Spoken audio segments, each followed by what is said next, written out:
好，欢迎收听本周的野球名人房，我是今天的主持人曲艺。我们今天呢就不废话多说了，要直接邀请到我们本集的重点很重要，要说3次，因为他就是今天的主角。欢迎我们当家台柱东哥。Hello， 大家好，我是东哥黄宗义。为什么今天的来宾只有我？这也太好了吧！这样就没有人吵到我们两个私底下的沟通，应该旁边都没人了哈。没有，今天就太好了。对呀，那就好好跟你聊一下。那其他对曲奇热爱的那个粉丝们啊，不好意思啊，我占有这段时间跟曲奇独处一下哦，请大家哦不要有任何的一个想法。耶！我还问了钟哥，我那天想说，他们说我穿太多了，穿那个球衣。我今天呢，我有特别设计，因为今天的主题是要讲我们最近在线上非常热门的奥运，大家都在关注，全台湾都在关注这件事情。那我就穿了一个运动服给大家看看。哪里啊？这里。哇哦，好美哦！哦，对吗？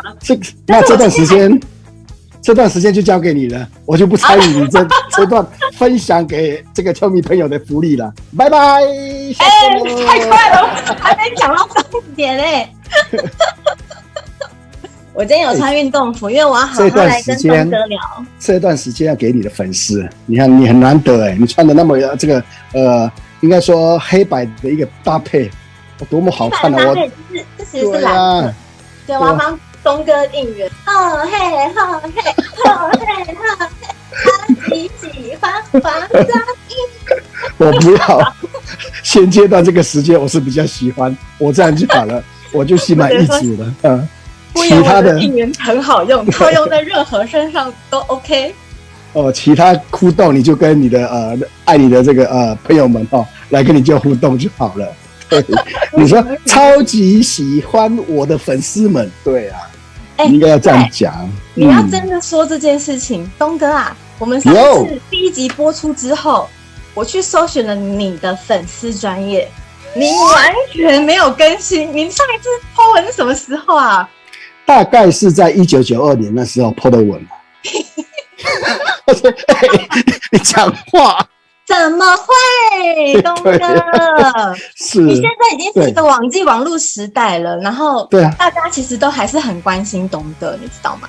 谢谢大家啦，对，谢谢大家疼爱，疼爱。我跟你讲，东哥是不能放弃，谁的歌？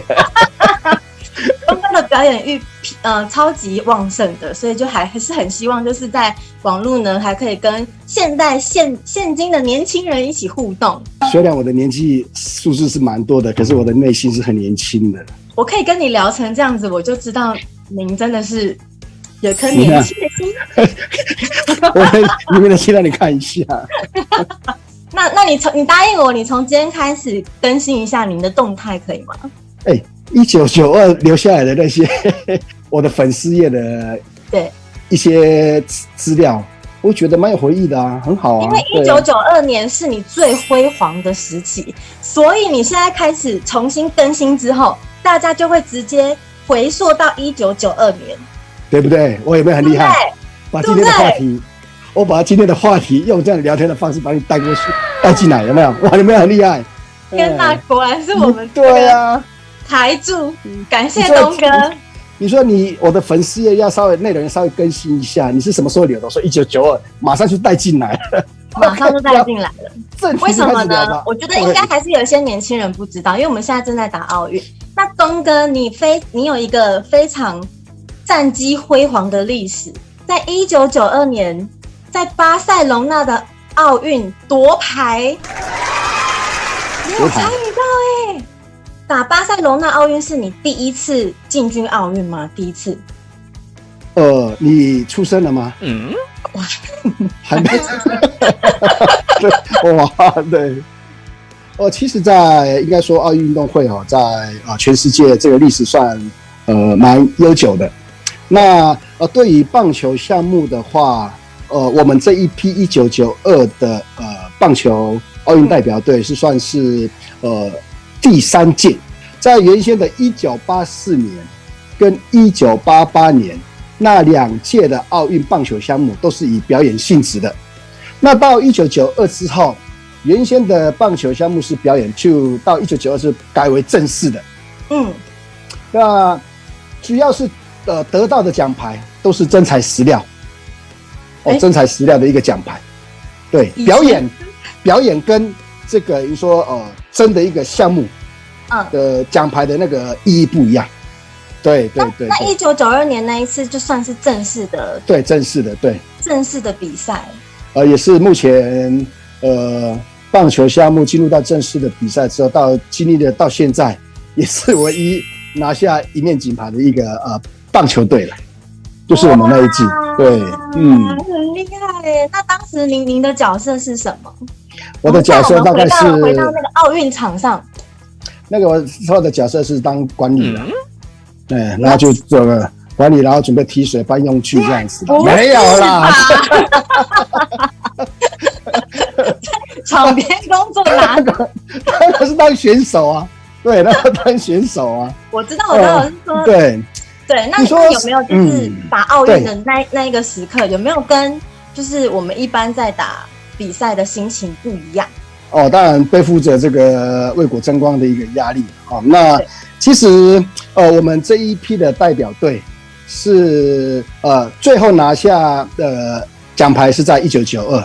其实我们在培训队在1989年的时候就成立了这个所谓的一个1992奥运培训棒球队，多了一个培训。那时候我们在1989年去成立这个培训队之后，我们这一批是不被大家所期待或期望的一个球队。为什么呢？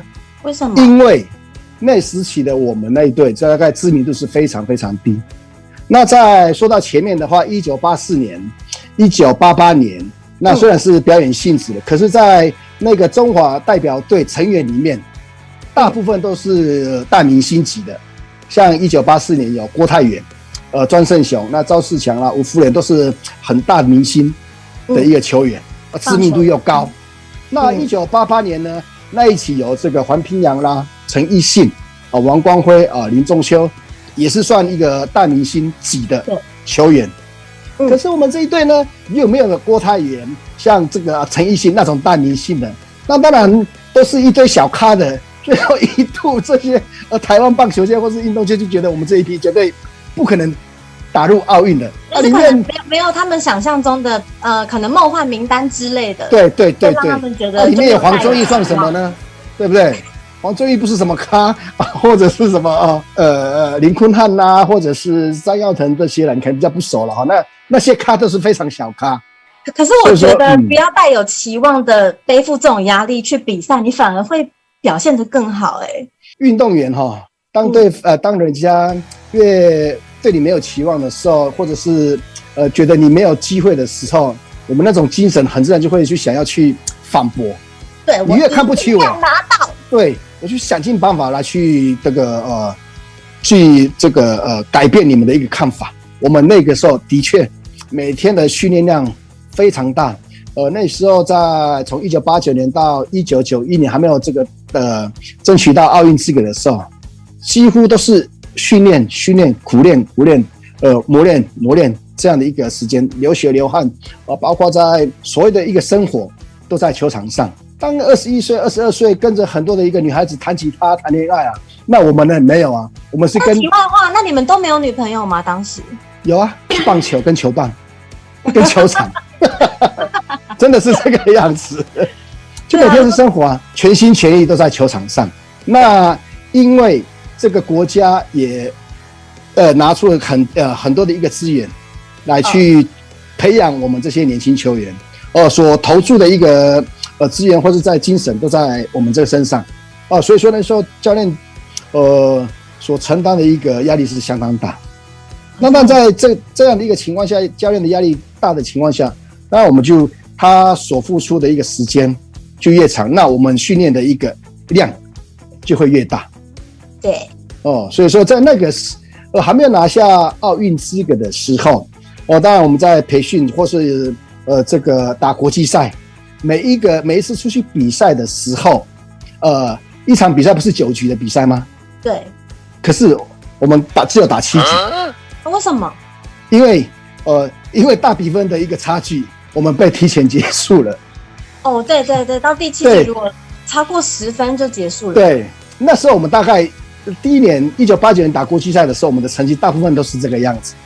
因为经过这样的一个挫折，这样的一个失败之后，让我们吸取更多的经验。到1990的时候，慢慢的有那种成果出来。原先打7局的比赛，现在可以打到9局了，这样就表示我们有进步啊。就不一样咯。然后进入到1992之后，那就慢慢就可能就是打一些资格赛，拿下一些资格赛的时候，就可以去这个进入到奥运的这样的一个机会。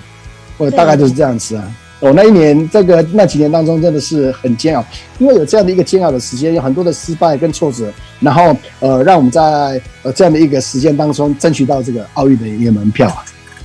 可以分享，就是你们就是已经到了到了当地，你们到当地应该都还要就是适应吧，因为毕竟是在欧洲，跟台湾的环境不太一样。除了环境不一样之外，包括在气候也不一样，包括文化、饮食都不一样。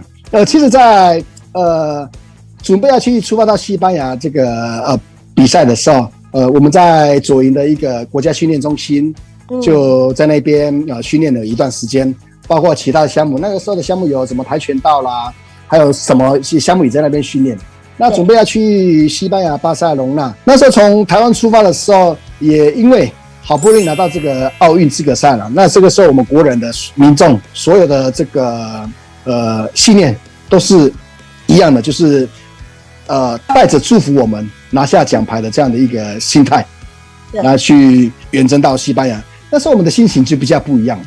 所以进到这个机场之后，就很多我们这个台湾的民众在机场帮我们送机了，出国到这个西班牙，大概飞机的航程好久啊，最起码要有16个小时吧。要转机吗？还是坐经济舱还是商务舱还是这个头等舱？我忘记了。你们是坐我自己开飞机吗？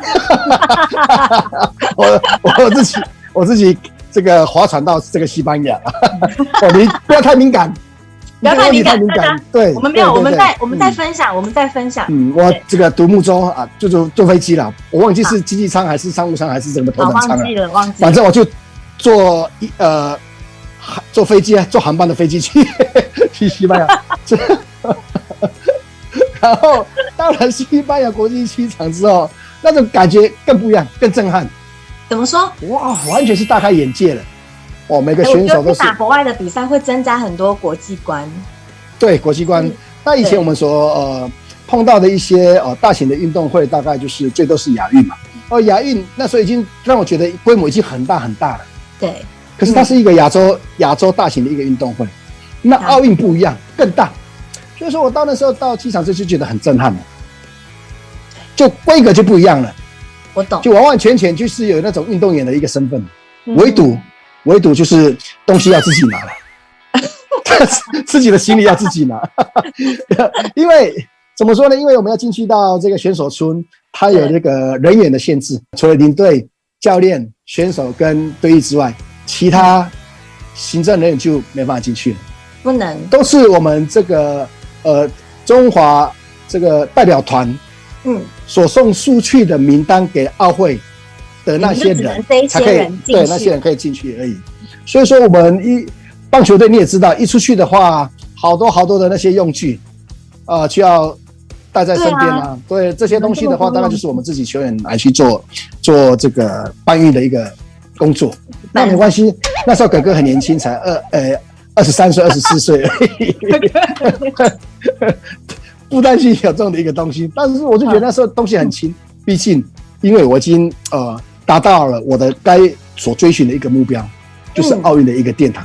东西在这没关系啊，对啊。那你们进去之后还筹备了多久？就是还准备了多久才？那个就是那时候大概因为名单很早就送到这个奥运的这个应该说协会了哈。那进去之后去办一些通行证之类的，像这个选手这个识别证之类的，就是这识别证可以去任何的一个场所都可以去做一些通关的这样的一个证明。所以说很快就进去到奥运的一个会场。那进入到奥运的会场就很像到机场，就是过什么？要进去的过什么？除了安检之外，还有过反正就是安检就对了。过体重吗？体重是不用。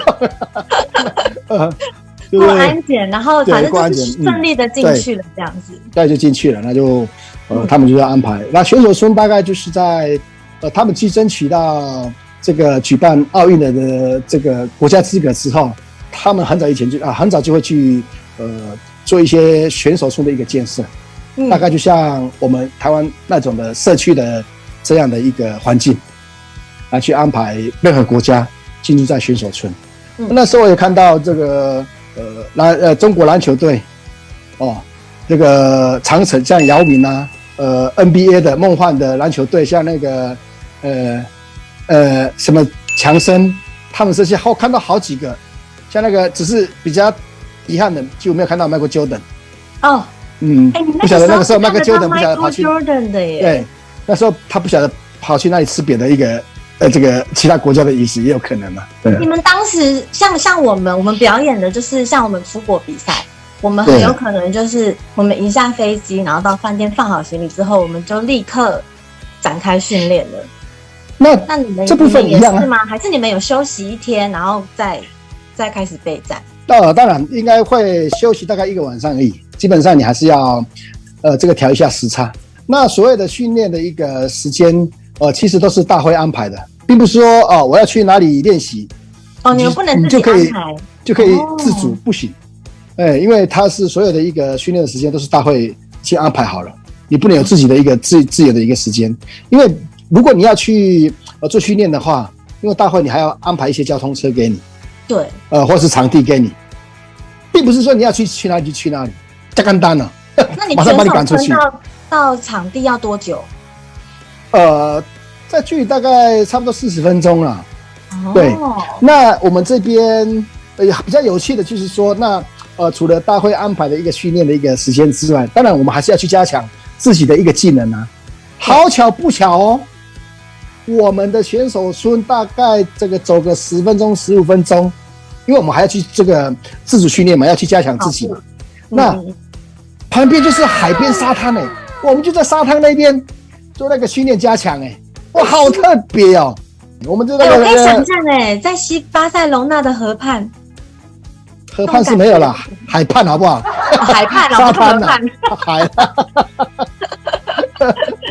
河边青青草，对，做训练。我们就在那个沙滩那边，像投手可能会做一些这个体能的一些补强啦。那我们野手大概去做一些这个打击训练的挥棒的训练呐，那就那种环境是在海滩，然后又有海风，又看到海，又看到哇好舒服啊！看到什么？看到什么？看到女郎，哇！真没，那是开放的啊。那你们怎么专心？我好专心哦！你看看，那时候已经是。那时候因为经过了这3年的一个修行之后，已经是不知道人间烟火了真的。所以说对，不对，3年了，你一看到我们流口水，流口水是不会的，我们只是心里讲说不行这个要静下来我们的目标是这个奥运的一个奖牌，我们要代表国家争取到很好的荣誉，让大家能知道我们这个国家在哪里这样子，完全是已经是原来你们最厉害的是定心，对啊，真的哇，唬我了。那时候又是很青春的那个时光了，对，好，完全是这个样子，看得很淡。真正比到奥运进入奥运的那个过程，你们先对在哪一个国家，然后一路其实就像其实奥运的一个资格球队的这个队数，其实每一年都是一样的。对，每一年都是一样的，然后也是经过这个循环比赛，然后就比方说8队，然后打1轮之后，积分最高的前4名就是变成这个4强，然后4强之后赢的就出现就是打冠亚军赛，然后输的就打季军赛。那我们第一场跟意大利，那参赛的队伍是意大利、多米尼加、美国、日本、西班牙、台湾6队还是我忘记了大概这几队，反正就这样打嘛，反正打了就然后就台湾好厉害哦，然后就顺利就打到4强嘛。打到4强之后，那个4强我们对战的球队又是我们的死对头。日本不对啊，日本队，我还没出生嘛。对，那时候就是跟日本队做这个4强的一个对战球队，然后他们很不幸被我们击败了，所以说我们进入到冠军赛是这样子，对，真的要赢日本不简单。我不是叫你把我带到这个时光隧道吗？怎么都是我在？不是我这个是我要来听你讲故事。是，对啊，对我这样子哈。你的经验、你的经历可能会比我做功课还要来的深刻。对啊，很切身，这个有体会到这个那段时间。那后来你打冠军赛是什么心情？那在我们拿下这个冠亚军的一个资格之后，我们的目标已经达成了。哦，你们达到冠军了，已经达成了。对，因为你只要是进入到冠亚军的话，就是做2万1了。对，做2万1。已经有牌了。对，当时我们的所有的一个规划跟目标，只要拿到奖牌就好，因为它是第1届棒球的一个正式的一个棒球项目。所以说那时候我就想说，拿到奖牌就是大功完成，任务完成。对，就是相当这个光荣的回到自己的国家。所以你们赢日本的那一刻，其实就可以庆祝了，就很开心了。对，就大概就是这几年来的一个付出因为那一场赢日本之后，已经是完完全全的这个得到收获了。对，得到收获不同了。然后庆祝了开心了之后呢，当然也知道说还有另外一个任务，就是要看能不能拿下冠军。对，拿下冠军是对战古巴。对了，还有古巴都没提到古巴，对，古巴队，那因为那时候算古巴的棒球项目应该是全世界算最强的一个球队，对，那可能对古巴的比赛几乎都是以落败的一个尝试是比较多一点的，那要赢他们的一个机会。你当时心情是什么？就觉得还是任务还是尝试看看呢？还是再打看看？对啊，可是，在跟古巴最后冠亚军比赛的时候，其实我们那一场比赛没有感觉上不是碰到古巴队，不然呢？碰到猛兽队。猛兽队，他们太可怕了！你们那种眼神跟这个，我想说我们的那个赢球的想要赢球的那个欲望企图心有够强烈的，可是古巴队更可怕。他们就是一头猛兽。对啊，好可怕！你觉得这个决定是古巴队吗？跟我之前所遇见的一个古巴队的这个球员是完全不一样。好可怕就当然是冠亚军赛就是输人不输阵就是想尽办法看有没有机会了。其实我们开赛的时候，我们还是有这个竞争的能力可是他们把他们的假面具拿下来的时候，他们就是很像是一头狮子跟一头豹一样。就开始往前冲，就很恐怖了。那当然，一开始很和蔼可亲那最后当然就最后的一个结果，我们就只有拿下银牌而已。可是很厉害了，很厉害了！而且你们这样子，首次进入奥运就拿到银牌，是有没有什么？那拿到这个之后，你有什么对你的棒球之路有什么特别的影响？当然就。因为刚才有提到过，刚加入到培训队的时候，因为我们这些1992这一批的选手知名度都很低很低几乎走到路上这个走过去爸爸妈妈都不认识的那种知名度很低很低所以说那经过这几年的一个洗礼之后跟磨练之后在这个路上都有说东哥我要跟你要签名，这样吗？在棒球界也这个知名度也打起来了然后也让更多的球迷朋友认识我们当然对自己的一个棒球的路程上，当然多少会有帮助了。因为那时候我们培训队有一个这个一个默契在合约在，说这个培训者这段时间是不能加入职棒队。对，你加入职棒队的话，你就不能打国家队，因为那个时期职业球员是不能打国际赛。对，那个时期的时候，对，那时候的一个规定，所有的国际赛只能有业余球员可以打。那时候加入职业队的选手不能去加入国家队。那时候的一个规定是这个样子。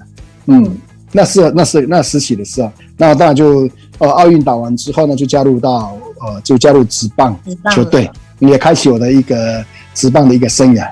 那当然就有好处，就是因为拿下奖牌之后，奥运透过转播也，因为大家也在关注嘛，也知道说我黄宗义是谁，然后黄宗义的脸上长了一颗痣，还长毛这样，然后就认识了嘛。特征。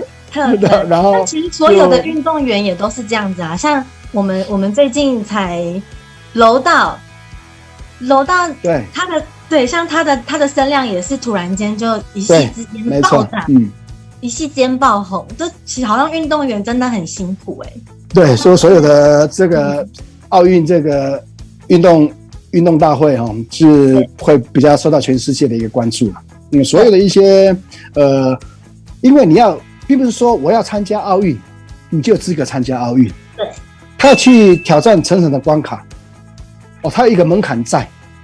你要达到这个门槛之后，包括你有很高的一个知名度之后，你要很好的一个记录之后，你才可以参加这个奥运。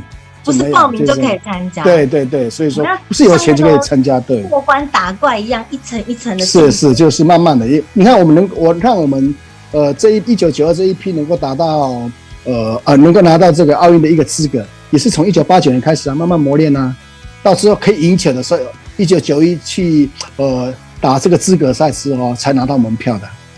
所以说这也是经过很多很多的一个挑战，我才有办法有这个资格打这个奥运。所以说这个1992这个奥运对我来讲是一个非常甜蜜的一个回忆不要再讲了，我哭了。